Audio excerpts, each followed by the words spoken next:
Okay. Um, First of all, welcome to San Diego Historical Games Convention online winter quarters. And I have the honor of talking to Todd McFarlane. He's a creator who didn't just break the rules of the comic book industry, he rewrote the rules book. He's a Grammy winner and an Emmy Award winner, a Guinness Book World Record holder, and president of Image Comics, one of the three largest comic book publishers in North America. From redefining Spider-Man to creating the global phenomenon Spawn, which we see here in the background, and building McFarlane Toys into an industry titan, he's a man who understands the power of legacy. But relevant to our group and our conversation here today, he enjoys history and preservation of history and enjoys, of course, historical games. And it's been my great pleasure to welcome Todd to not just this event and others, but he's been to our San Diego Historical Games Convention and was a gracious hero for all of us. So we're excited to see him here online. And Todd, thanks for taking the time to meet with us today. Yeah, thanks for having me, Harold, and appreciate you putting on these shows, both the physical ones and these digital ones, right? I know how hard it is for fans to get to gatherings that they would like. So the airwaves are a great way to get people to be able to share their personal interest.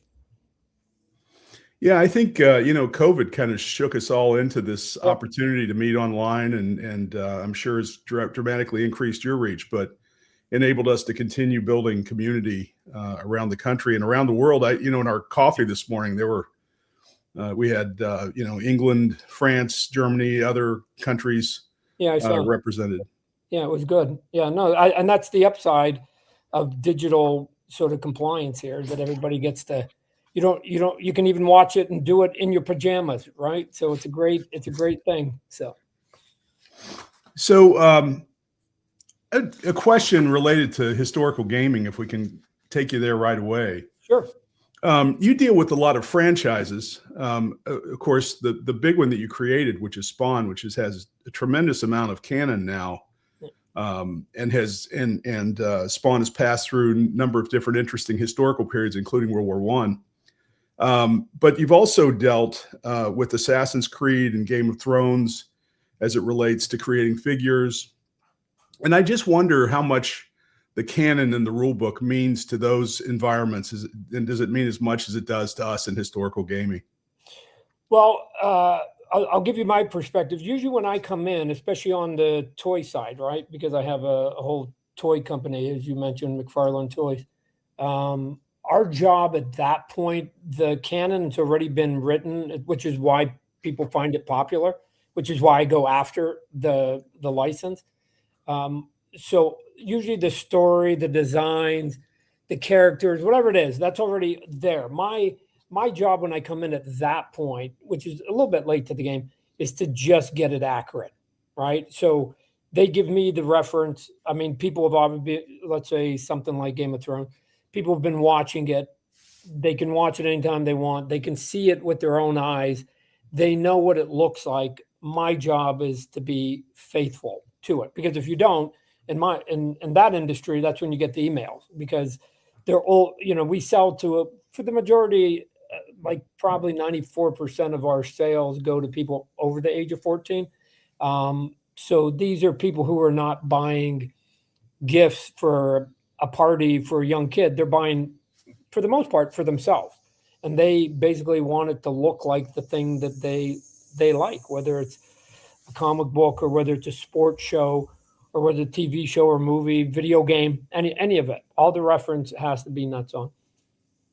Yeah, no doubt. No doubt. Now, in the process of dealing with these big corporations, do you view yourself as the empire or the rebellion? The client is always right. I learned that lesson. And the client is the one giving us their brand. I can tell you, Harold, I've done in the past 30 plus years, probably close to 1,000 different contracts. They all have their own personality, right? I could give you the best, smoothest process. I've dealt with people who make you feel like a partner to their big brand. And then I could give you horror stories where they're threatening to sue you over what I perceive, from my point of view, to be silly. But I long ago understood, Harold, that for the most part, these are Fortune 500 companies, and their obligation is to maximize shareholder profit and value every 90 days. That is their playbook. And so whenever something seems odd to me, I just remind myself, what is their one rule? Oh yeah, every 90 days, because they have to go and do reports to the public, especially if you're a stock company, right? So I long ago got over, like, there's no malice. Here's what I know, and I tell my employees all the time whenever they get frustrated. Nobody wakes up with malice for the most part in their heart, right? So there's misinterpretations.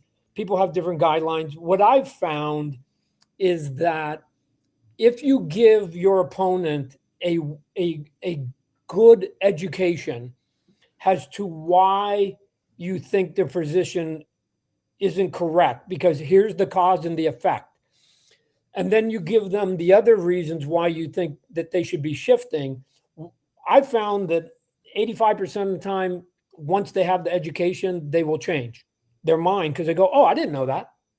Oh, man. No different than playing a board game and somebody teaches you 2 extra rules. You go, oh, that changes my strategy. I didn't know that. Cool. And so it's the same thing. We just navigate, Harold. I've been navigating for 40 years with flawed human beings, myself included, and I'm never surprised. Look, I'm not religious, but I do have one prayer I say every morning, and I hit it every day. Today will not be perfect. And I nail it. I nail it every day. So I don't get worked up when things aren't necessarily going my way all the time. Do these, we're on figures now, but do these ideas come from the corporations, or do you take them ideas? Well, a little bit of both. Like, for instance, we do the DC multiverse. So do they have characters in video games and TV shows, movies they've got coming up that they would suggest? Yeah. Do we know our data and listen to the fans and have our own list? Yeah. And then sometimes you just have to barter with each other and go, I'll make those 2 figures, but you let me have these 2. So it's being a fly in the wall in some of these meetings would be quite interesting. Let me also say, Harold, the people, like, when they see what we do, it's not really that much dramatically bigger than being a fan, right? The list of, for instance, if you were a Game of Thrones fan, I don't know if you are or you aren't, but let's just say you were. Okay, if you were, and I said, Harold, put together your top 10 figures. If you can only do 10 figures, put your list together. I'm going to put my 10 together, and then the studio is going to put their 10 together. I'm going to bet that 7 or 8 of them are the same figure. And the only ones that you're really talking about are numbers 9 and 10, right? Everybody agrees on the top 5, right? Nobody goes and veers away from it. So if you're talking about DC, then of course you're going to do Superman, Batman, Wonder Woman, of course, right? And then you're dropping down to Flash and Green Lantern, and then it's only once you get past that into your number 15 or 20 character, then everybody has their personal favorites. No different than games. No different than when you pick a game, right? Here. Let me give you my definition of art, because I learned it a long time ago, and I think it's applicable. And I think the definition of art is, I don't know what it is, but I know what I like, which basically means you could take like 20 people, take them to the biggest museum with paintings, and say, everybody go look at all the paintings, then stand in front of your favorite. All 20 of those people may stand in front of 20 different paintings.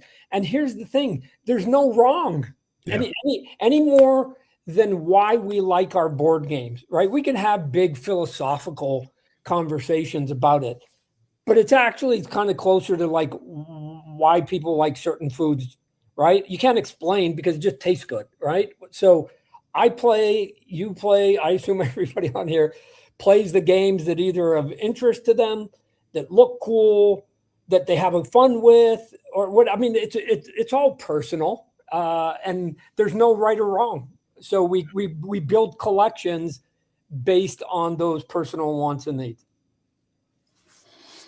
So we get a question here about customers always right, which is Yeah. is it ever right to reject reject a particular customer? You don't have to tell us who it would be, but No. I walk away from deals all the time, and there's people I won't work with. But once you've made the commitment and you're in, then again, you went in with your eyes wide open, and here we go, right? And so you hope that it's going to be way more pleasant, way more pleasant than not. So yeah. I have, look at Harold. I won't tell you the company, but it is a giant company. I'll give you like one of the crazy, silly moments. I was doing toys for one of their products, but they have different divisions. You can imagine, big giant company. And one of their products was getting moved to one of the other divisions. That other division is trained different. Division B, let's just call it, is trained different than Division A. So all of a sudden they said, hey, can you make a product that you made for us in Division A and give it to us in Division B? Because we're gonna buy gazillions of them and sell them all around the world. And I'm like, yeah, sure, cool. And so I do it, and then the phone rings. And then the people in Division B were like, what's happening? This stuff is defective. And I'm like, what are you talking about? And the reason it was defective was because all the toys are hand painted and they weren't exactly the same. The people in Division A are trained with art. The people in Division B are trained way more technical, right? And so to them, everything is exactly the same. It's almost like a clone because you manufacture, right? Think about making like a phone. Every iPhone 13 has to be exactly the same. So there can't be any variations. If the variation, defective. Anyways, eventually it got to the point where they were shouting, whatever, threatening to sue me, threatening to take all the product off the shelf, blah, blah, blah. I'm driving up to Canada. I'm Canadian. We have a little house there. We vacation, but I had to make a pit stop along the way, and I had to sit my wife and my kids in the car and go, hey, I got to go have this meeting, of which there were 20 lawyers, and they were wagging fingers at me. And their solution, here's their solution, which is super awesome. Their solution was now to take 1 million of these products that we had made globally, somehow recall all of them, build 5 stations around the globe randomly, one in India, one in Russia, one in America, one in Brazil, whatever. I don't know where they're going to put them. Open up every single one of them and repaint the one little tiny spot that I made a little bit of a change and get it so it was all uniform. Now, I told them, if you do that, if you want to talk about defective, because there was a lot of fragile parts, you open up 1 million pieces and you train 5 different crews in 5 different countries, 5 different ways. First off, it will never look the same. I'm telling you, you can't hand paint exactly the same. So it's already a fool's errand. And anyways, but you guys go ahead. Once you repack it, you're going to get breakage. You're going to get way more phone calls. Yeah. And so they said, well, then we recall everything and redo it all. And I go, no, because you're going to miss your date.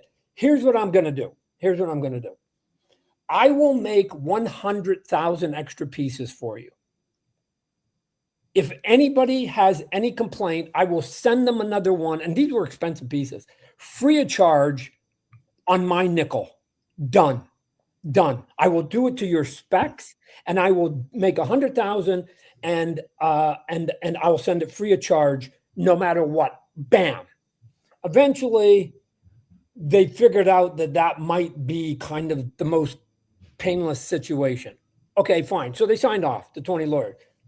As I'm walking out of the meeting, one of my people who works for me turns and went, boss, you're going to make 100,000 pieces? My answer was like, shit, no, we're making 10. I made 10, Harold, and I still got 8 of them. So there was, and I'm going to guess that the 2 people who phoned somehow found out that one guy phoned and he got one for free. So he phoned his buddy and he phoned and got a free one. But well, you knew your customer, the end customer, better than they did, right? They were literally going to alter 1 million for what ended up being non-issue. Two. Amazing. But again, those are the stories. Those are the calisthenics I have to do, a little bit like Matrix. You have to dodge bullets in weird ways to just make it. So, and to this day, they don't know that I only made 10. So you just get through it. You get through. It's just problem solving, right? Board games are no different. You go, I need to get from there to there, or there's my victory condition. Somebody's trying to basically block that. Somebody's trying to mess me up. The question is, I only got two choices. Can I figure out a strategy to get around it, or can I just mess them up in return so that we're equally messed up? Because here's an aspect of a lot of games that I think, depending on the game you're playing, Era, we'll get back to games, that people don't know. And I think the coin series is a terrific one, which is sort of where you and I met in the very first time.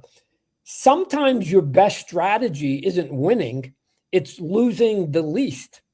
Yeah. This is a strategy that a lot of people, like when I play coin, they're so busy trying to be the winner that it's like, no, you just need to get close enough and everybody else has to be far enough away from their conditions. That gets you at the end, still a win. You're still walk away the winner. Who cares who cares? I'm not nearly that care. I'm cutthroat. I'm going for the victory, and I'll get there any way I can get there. Right now, I'm in the middle of a game. They don't even know I'm setting a trap for them right now. They're all distracted. They don't even know the trap I'm setting because I'm playing coy really well. And at the very end, I got a couple big cards I get to pull, and I'm just going to go bam, bam. And before they even know what's going on, there's not going to be enough cards in the deck for them to basically recover. But that's okay. It's good to know that you're that conniving. I think we'll put that in the notebook. Harold, okay.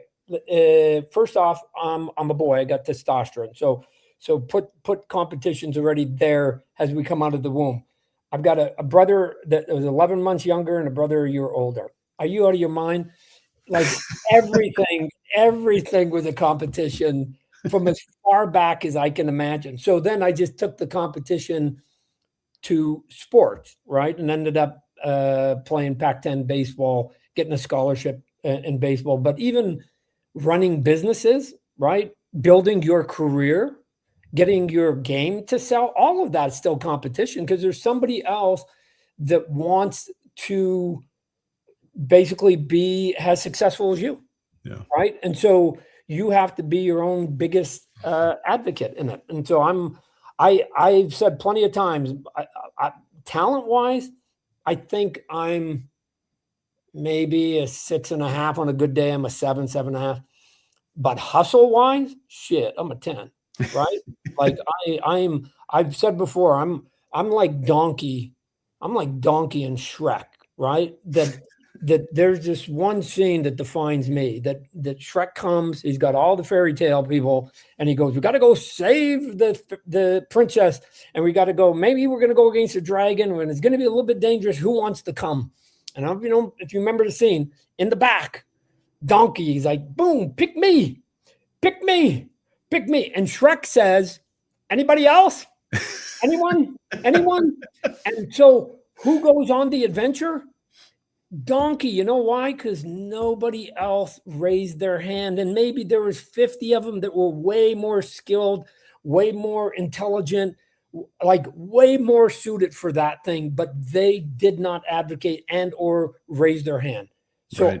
I'm Donkey. I raise my hand every single time when somebody asks me a question. The answer is always yes. Yeah, that's awesome. So yeah, the great Woody Hayes once said, "Nobody, there are a bunch of people as smart as me, but nobody works as hard as I do." Right? Oh no. Look. I coach at a high level, and I like to go to the young kids, and I go up to them and I go, "Hey, I hear you're the stud," and I like it when the kid goes, "That's me, coach. I don't care what age.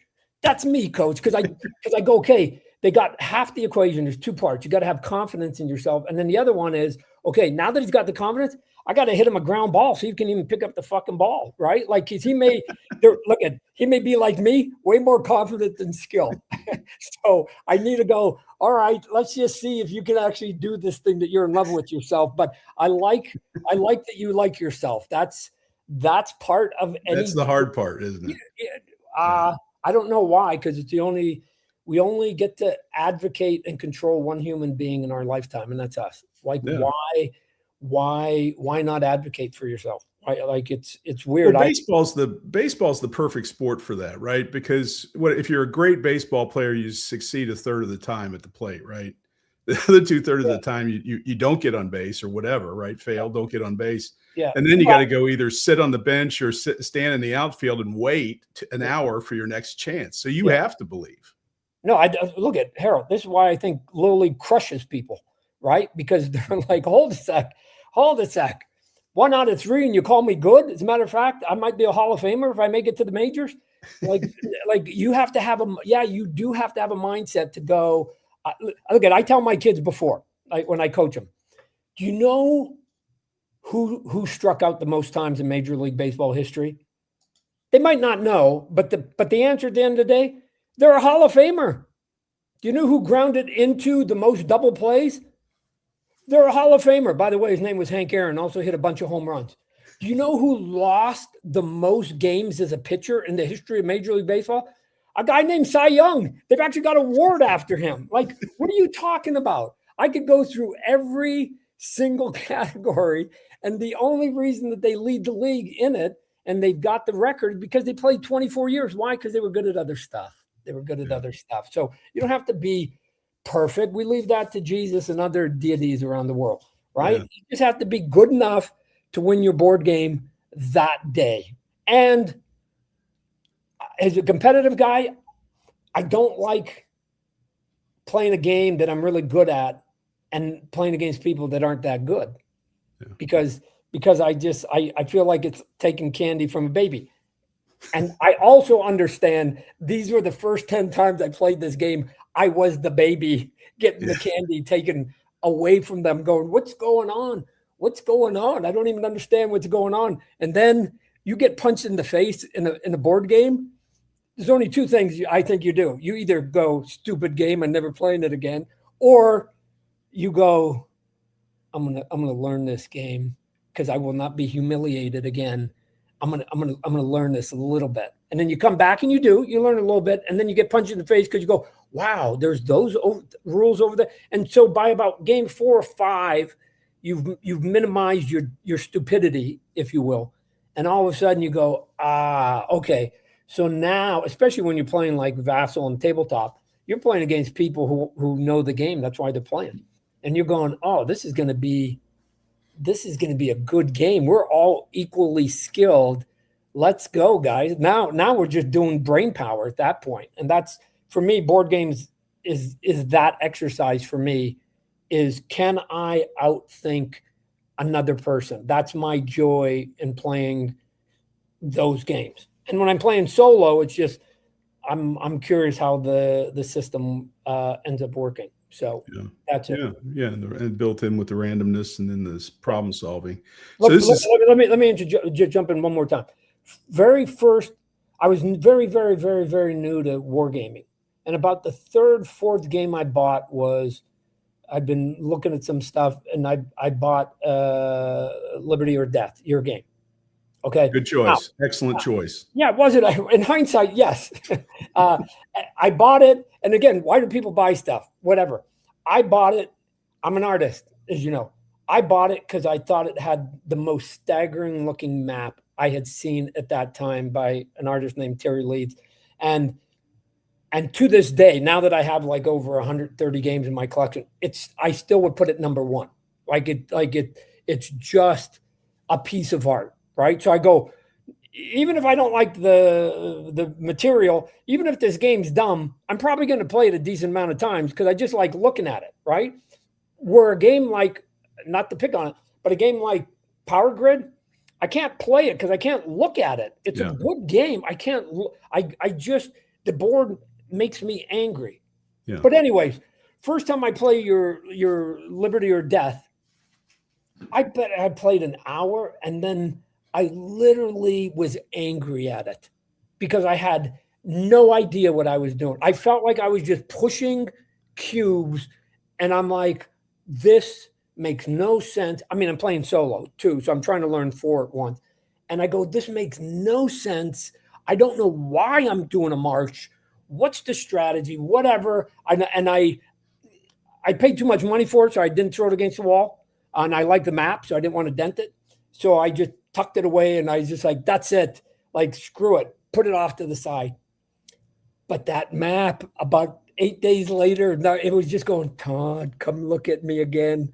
Come look at me. So I pulled it out again. And I still was mad, but I just go, oh man, pretty to look at. So I set it all up again, and I tried it again. And about halfway through that game, a couple things click.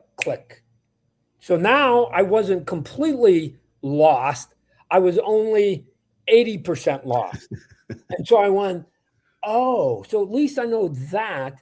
And then I pulled it out again. And probably by the end of the third one, that learning curve went pretty high. Yeah. It started to click. And then I went, oh, this is why I'm doing it. I'm supposed to be looking at my victory conditions and working backwards, you reverse engineering, trying to get to that. Oh, got it. Bam, bam, bam, bam, bam. And then each play just either reinforced or showed me that my strategy was either solid or not. Because if you play against really good people, they'll let you know really quickly. And so, I consider myself a quasi-expert in the series. But Liberty or Death is still the game I've played way more than all the other ones. So I might even be able to beat you, Harold. Oh, no chance. No chance, Todd. No, I'm terrible at it. Mark Herman just says designers aren't good at games. He's good at his. He beats nothing out of me, but yeah. That's definitely true. So do you play, what other coin games do you like? Dude, I've got them all. Yeah. I played them all. I've got them all. I can name them in order from release.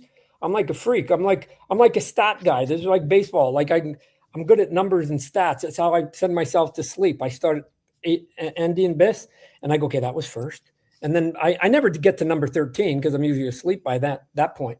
Sometimes if I want to change it up, I go, okay, Todd, by the time you started collecting, they were up to Pendragon, which was number 8. So you go, just start with number 9. The next one out was Gandhi.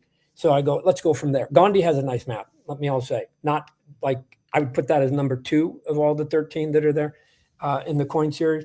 But yeah, I got addicted to it.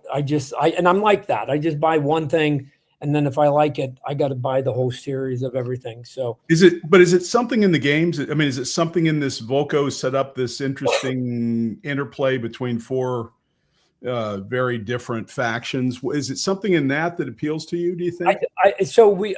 You could have, anybody listening right now, they would tell you the same thing. They all have personal reasons why they like it. I found very early that the hex games I didn't like. Yeah. I don't know why. I played them. I tried, but I felt like I was doing math. I felt like I was in a math class. Like I was always adding up my battalions and whatever else.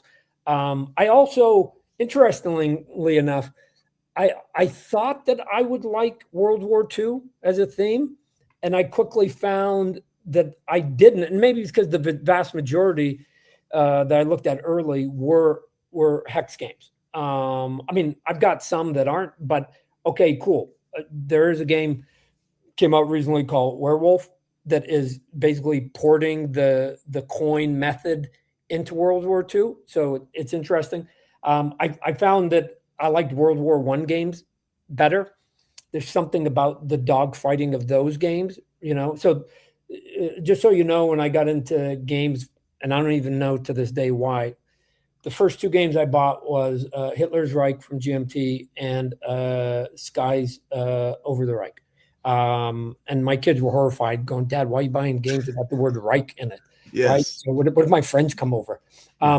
Anyways, and again, Jerry White's games and recently the one he did with Gina Willis, the Sky over Britain. I like them. At some point I need to just bug them relentlessly to go, can you do it with World War I dogfighting, right? Because who doesn't want a Red Baron, right? I just want a Red Baron and play a Red Baron in a meaningful way and see how long you last, because the real guy died at like 24, so he wasn't very old. Anyway, so once I figured out that I didn't like hex games, that wipes out a lot, right? Yes. If you can imagine. And visually, because I'm an artist, doing Spider-Man, Spawn, Venom, all the stuff I did at Marvel and DC, Batman. To me, I still, it has to kind of sort of look pretty, and if not, then the mechanics have to work really well.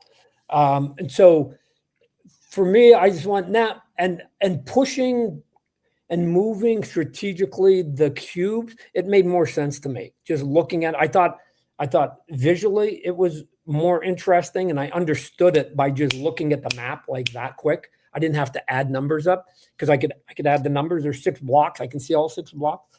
I didn't have to stack stuff and renumber and figure out the math like in some of the hex games, because the spaces are tiny.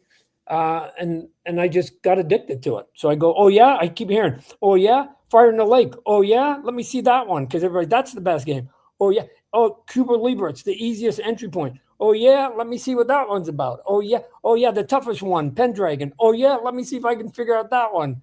And you just go on and on and on. And now with 13, I should be an advocate for going. Now with 13, my question would be, if somebody even wanted to attempt it, I just would go, tell me what kind of games in your gaming style, what do you like?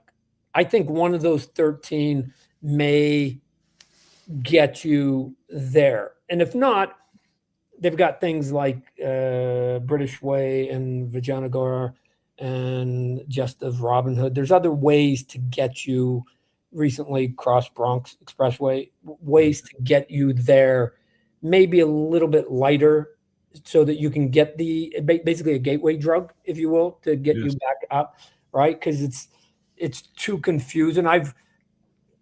Let me also say my personal opinion, and it's like, Todd, somebody can slap me next time they see me. I think 90% of teaching videos of board games are terrible. They're terrible. If any of you guys are listening, going to make a video game, I'm just going to give you my point of view.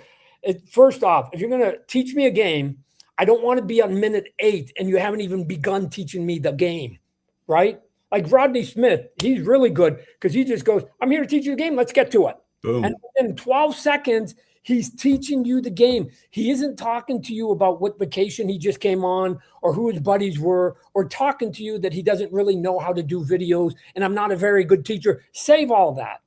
Teach me the game. That's all I give a shit about right now when I'm on this video, because I want to learn so that I can go play a game and beat somebody, right? That's the competitiveness. Everything else to me is white noise. Just get me the strategy or get me the rules. Help me with the rules. That's it. I don't care what your shirt is, who you played with, who your best friend is, what kind of spaghetti you like. I don't care about any of that. So. That's awesome. Yeah, I have to be careful about sharing my opinions on this stuff because I want to work with everybody and I piss people off. But the other thing that bugs me are these unboxings. Have you seen these videos? Oh, yeah. Let me open a box for you. I know. And I'll spend about a half hour. And it's the most popular.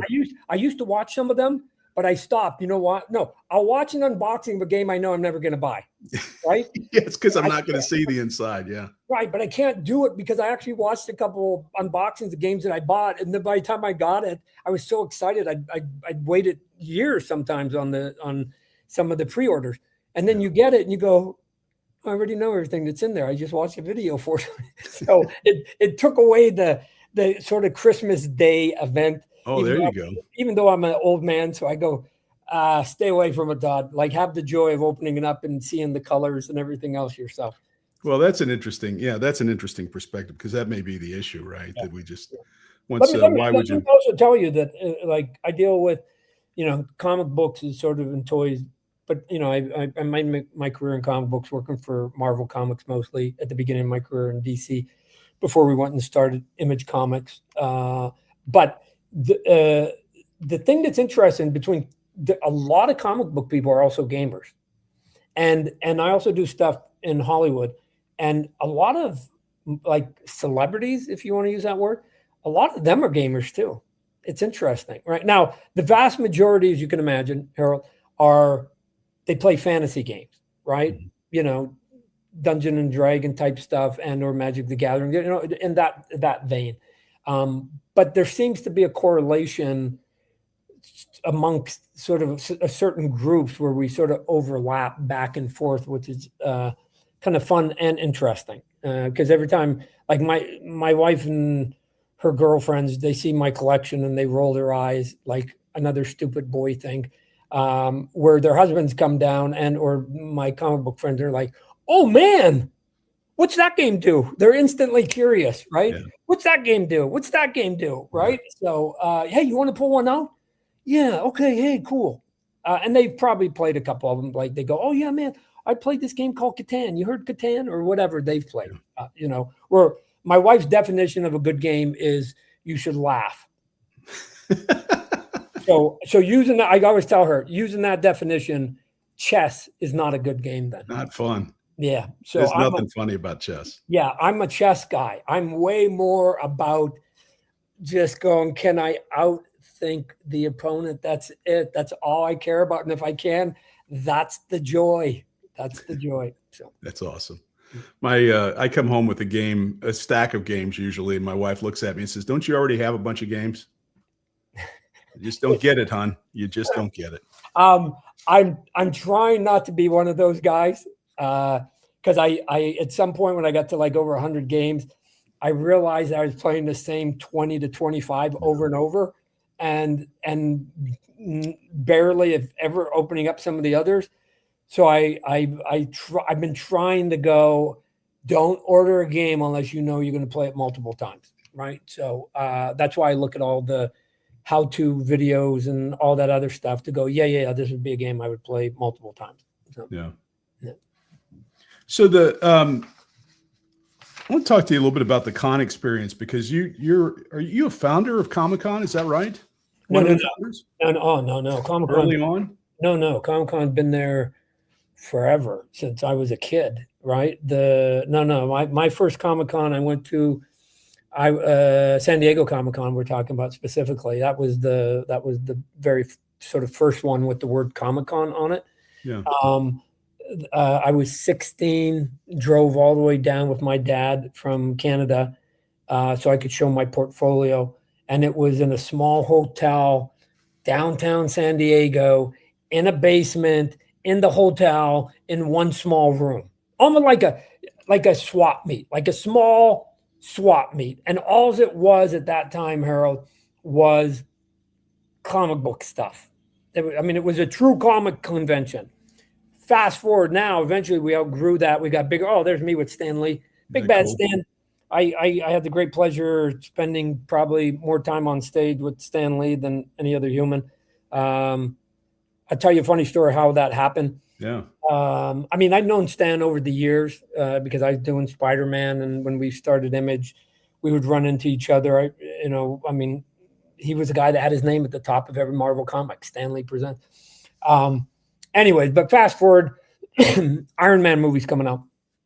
And I get a phone call from one of his assistants saying, hey, Paramount, it was at Paramount at this time, Iron Man, hey, they're going to give Stan his own movie premiere in Las Vegas. Would you come out and be the master of ceremony? And I went, yeah, sure, cool. So I went out, and there was like basically a red carpet. They did the whole movie. They did whatever. And then there was a dinner for Stan and some of the dignitaries from the movie. And I was the MC. And, if you're going to be the MC for somebody, you should probably say nice things about him, which I did. And at the end, Stan came up to me and he went, Todd, that was great. Thanks for that, my son. And I'm like, okay, thank you, Mr. Lee. Appreciate it. Cool. Done. Night's over. The next day, I happen to be in that room for some other reason, and Stan comes back in and says, Todd, hang on. And he comes running over and he goes, man, you were great last night.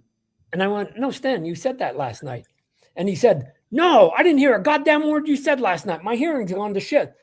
So he goes, so what people do is they record it Then I go up after the show and after the ceremony, I go to my room, they put it on TV, they turn up the volume, and then I actually hear what was said. Oh, that's People, awesome. I got to tell you, you were great. Hey, I do shows all the time. How would you like to be on stage with me? Me and you will do it. Basically, I'm Batman, you be Robin. And again, gracious offer, Stan, I've got a day job. I've actually got stuff I got to do. But as many times as I can do it that makes sense, I'll do it. And so as you can, and part of it was that because his hearing was bad and his eyesight was getting bad, the moderators didn't really know comic books like I did, and they couldn't refrain it, and they couldn't in a subtle way sort of lean over like I could so that the audience didn't know he was becoming blind and deaf, right? Yeah. Eventually, he discovered this thing that we'd all been talking to him about called hearing aids, and it was a miracle to him. But for the longest time, and even after he got the hearing aids, I still did my shtick with him. So we would go up there, and I would just sort of, like you're doing here, I would just sort of lob softballs to him. And as you can imagine, that dude, even up to almost the day he died, was a ball of energy. And he had stories that could go on for days, right? It's a great thing about living to 90. You have a lot of stories to tell. So he was a super, super entertaining guy that unfortunately none of us allowed to be old. And then he got old at the end. His wife died, unfortunately, and he passed away about 6 months after her because they had been married just short of 70 years to get 70 years. You've heard those stories, right? Yes. One of the ducklings loses their soulmate. Boom, the other one goes out. Yeah. So, but anyways, Stan and I would go and do silly stuff at shows all the time. So I'll write a book about it someday. That's great. That's great. Well, that wasn't just 90 years. That was an impactful 90 years as well, right? Yeah. Oh, yeah. Absolutely. So, conventions. What is it that you dig about conventions? It's got to be a different perspective now that you're a celebrity, but it seems to me. I watched you at the last SD HisCon when you came up with your son, and it was all people. You just loved the people. You didn't. I don't think you looked at a game. You just kept talking. You loved talking to the people. Yeah, it's weird. It's weird because I'm at the core, I'm kind of a homebody, right? But if you're going to go out, then do it upright, right? So Harold, I was a young fan on the other side of the table, and I met gracious, almost saintly people. And then I met some real buggers. And I never understood the buggers. I'm in San Diego. You flew all the way from New York. I liked you. Up until now, I liked you. And now you're acting rude, inconsiderate, a bit of an a-hole. And you're not just to me, to everybody says the same thing. And you go, why would you show up to be like if you had stayed home, we would still like you. Yeah. And so I remember when I was 16, 17, there's two things that burnt in my mind. One, if I'm ever on that side of the table, you treat them good. And I got to tell you, nobody did that better than Stan Lee. Stan Lee made the 20 seconds you had in front of him seem like they were the most important 20 seconds of his day, even though he was going to be there for 8 hours. Even though he's doing that 200 times. Thousands. Yeah. I've done it. You recalibrate. You sign the book and then you go, hey, how's it going? Good. How's your convention going? Good. Oh man, I like your shirt. How's that doing? Oh, blah. And then the next person comes and then it's, hey, how you doing? Oh, good. Having a good time? Yeah, that's cool. Oh man, let me see your ring.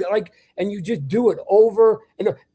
So at the end of a show, I usually, my wife doesn't come. I usually just go to my room, grab a sandwich, turn on ESPN, and just sit in silence for the whole night because tomorrow I got to do it again, especially if it's a 3 or 4 day show.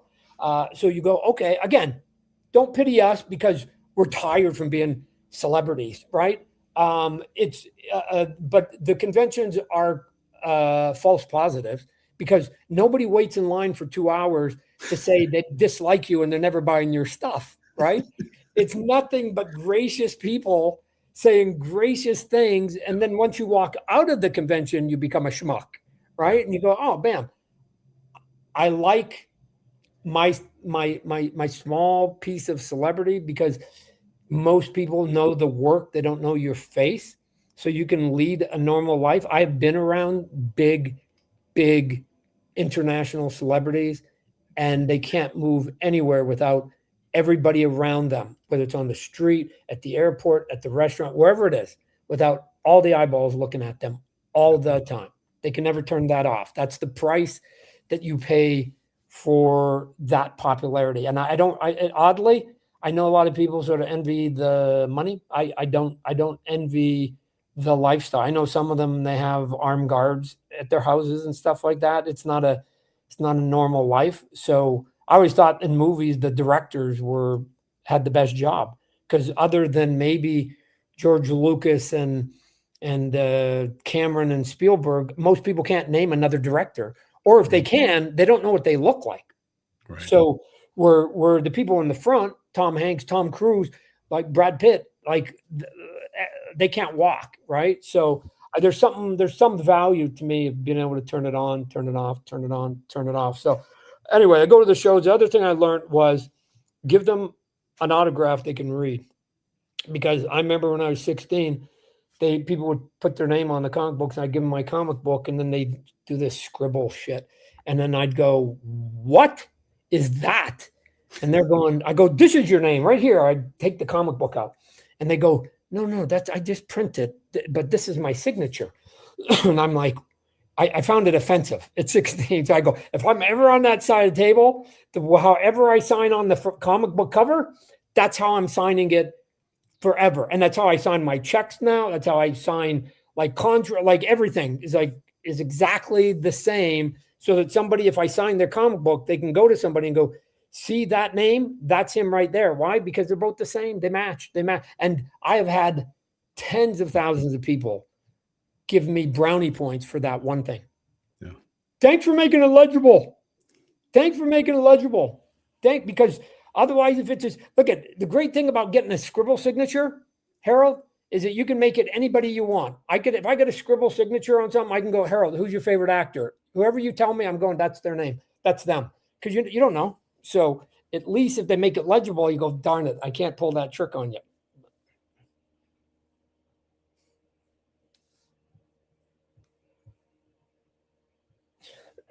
Oh, I lost Harold.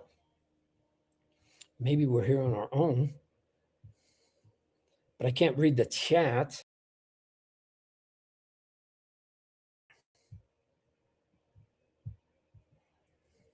I'm going to have to tell a stupid story.